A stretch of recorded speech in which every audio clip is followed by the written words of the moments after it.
design. So if I knew I was going to be following a blinking pumpkin, I'm not sure I would have agreed to switch to last place, but there you have it. Been a bunch of really great talks about Internet of Things, covering a wide gamut of topics and how to think about the Internet of Things. And I'm going to talk a little bit about how to think about thinking about the Internet of Things. So I'm going to go meta on you, but a good way to kick off into picking teams and pitching projects. So anyway, I'm going to talk about what I call nimble design. So I'm going to start out by telling you about 3 epiphanies I've had in my life that have kind of shaped the way I think as a designer and a technologist. The first epiphany was, I think, 8th grade. It was a little while ago, so I don't remember if it was 8th or 9th grade. It was in science class, and we were doing some kind of group class exercisey thing where teacher said, okay, we've got this scale, and I want you to guess how to put different weights on either side of the scale to make them balance. And so it wasn't quite as old as this scale, but this was the only picture I could find this afternoon. But the hands on either side could slide back and forth from the center. And then there were a bunch of, 1 gram, 2 gram, 5 grams. And so, everybody was kind of going up with their, you put 3 grams, 6 inches out, and 2 grams, 4 inches out, and does it balance? And people, some people were being successful, some people were being unsuccessful. I was kind of too afraid to try, but I was kind of figuring out what was working and what wasn't working. And then suddenly, something broke through in my brain. And, it's just like a part of my brain that wasn't accessible before suddenly became accessible.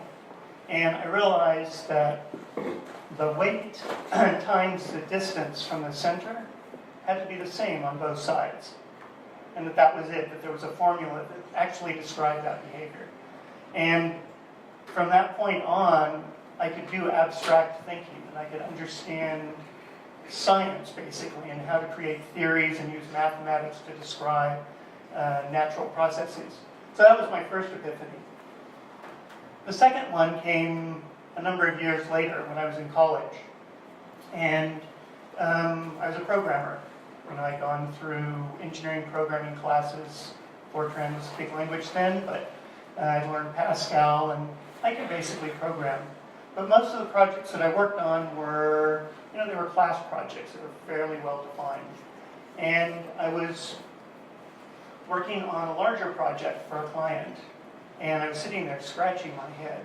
It's like, well, how do I even begin this thing? I had no idea how to start the code.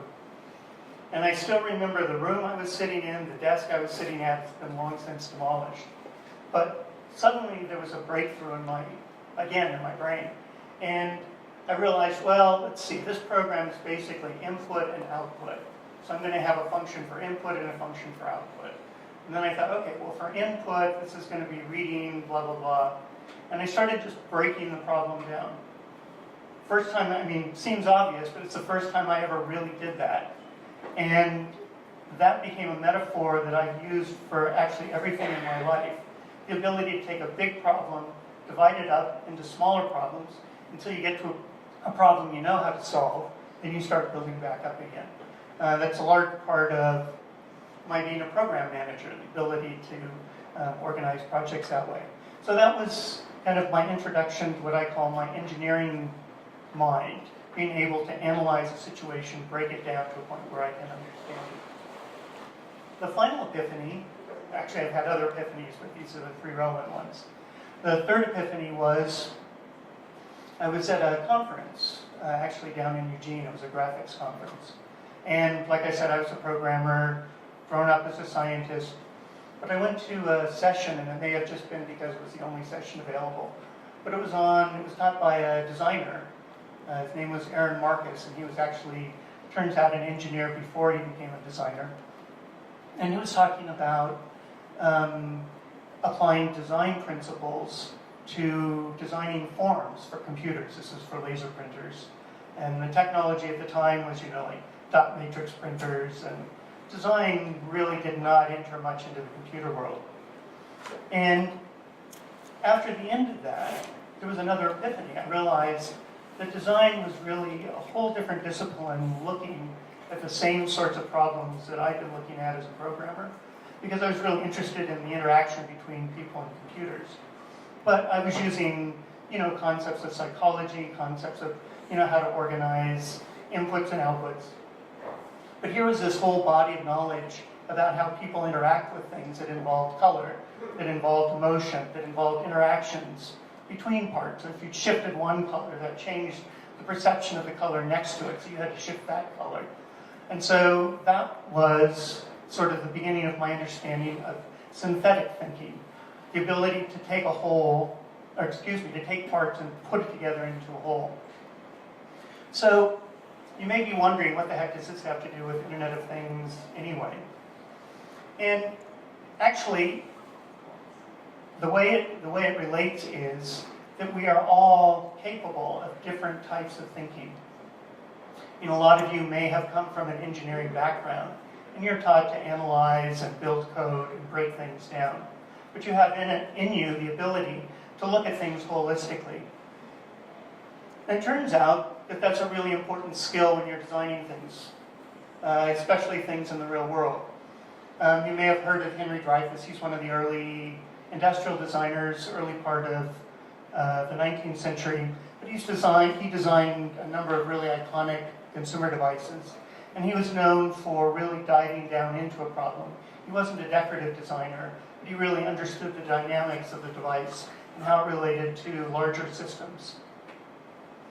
So the process, though, that traditional design has followed, and you've probably all seen this and debunked it as programmers, this is kind of the waterfall method, right? Where you do some research, you figure out who your customers are, what they want, then you kind of make up a project plan, figure out what your resources are going to be, and then you start off designing. And then once you're all done with the design, you hand it off to the engineers so they can architect, beautiful system, and then it goes off to manufacturing. Unfortunately, as most of you know, because nobody does this anymore, or at least a lot of people don't do it anymore, the current environment really doesn't support that. The waterfall process takes a while, and you have to, when you start, be relatively confident that the thing that you produce at the end is still going to be useful. If you look at sort of the rate of technology change and acquisition or adoption for the last, I guess it's 140 years, you'll see that early on, when a new technology was introduced, it took a long time for it to kind of absorb into society. When electricity was introduced, it took almost 50 years before a quarter of the people in the world used it.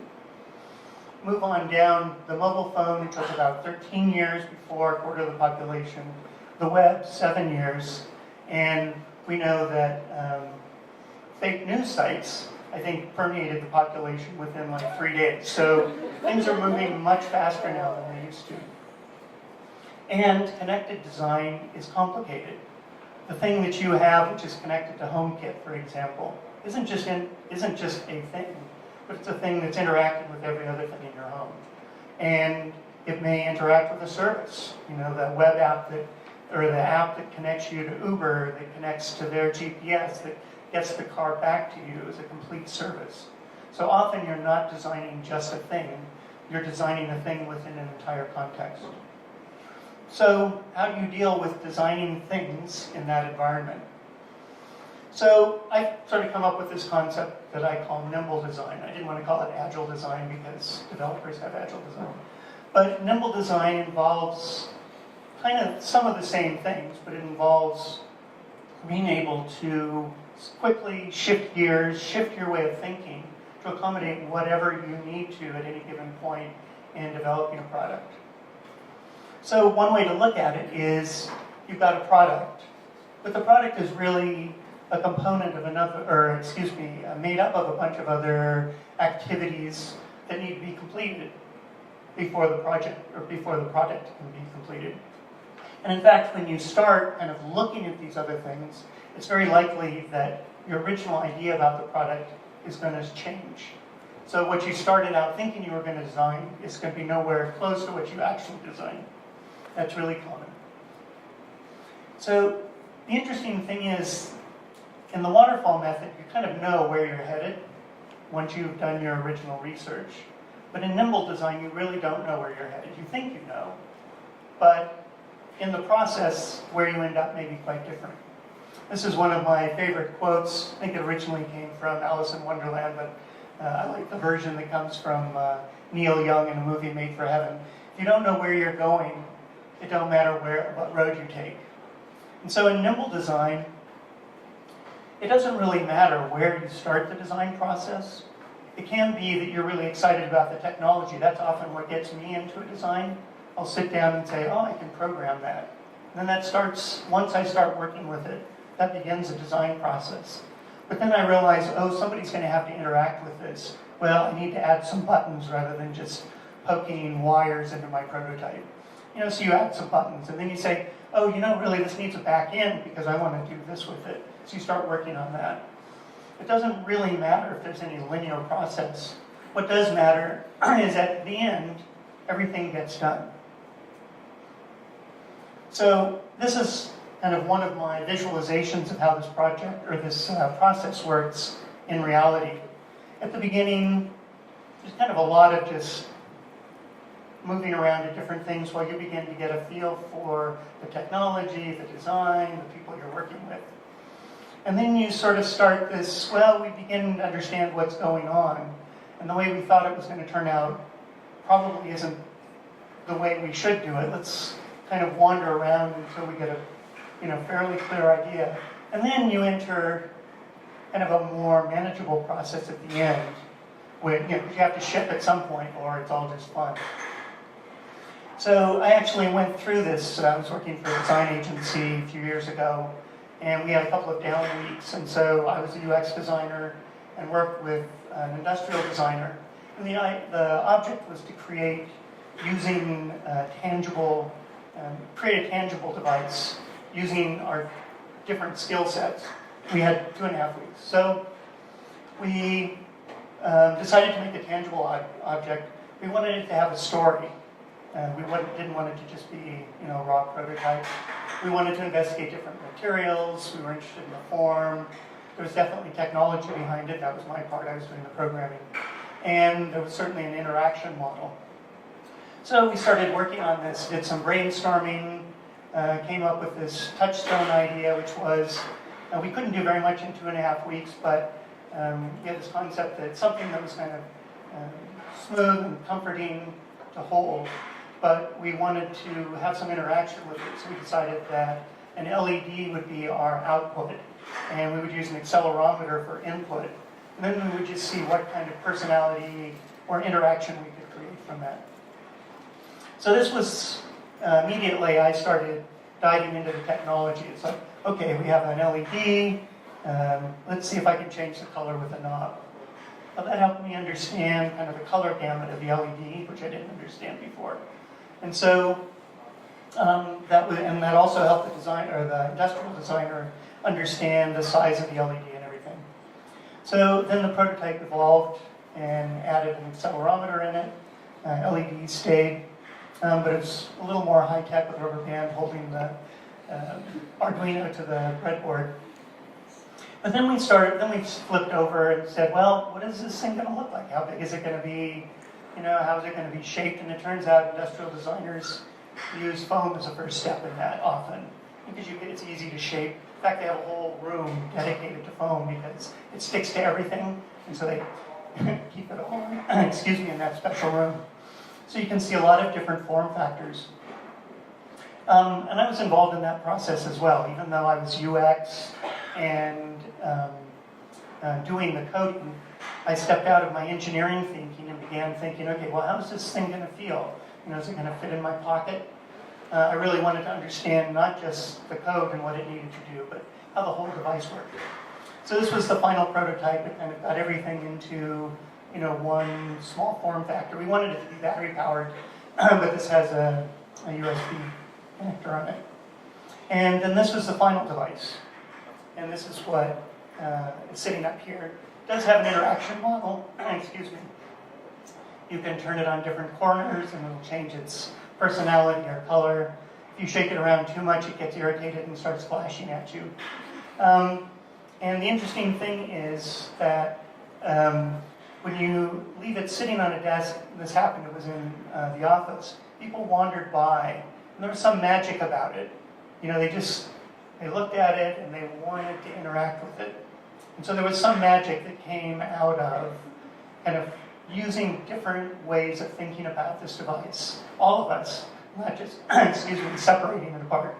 So anyway, that's kind of my pitch for being nimble, being curious about the product you're working on. Don't just funnel in and figure out the node library you need to use, but think about the bigger picture and create great things. Thanks a lot.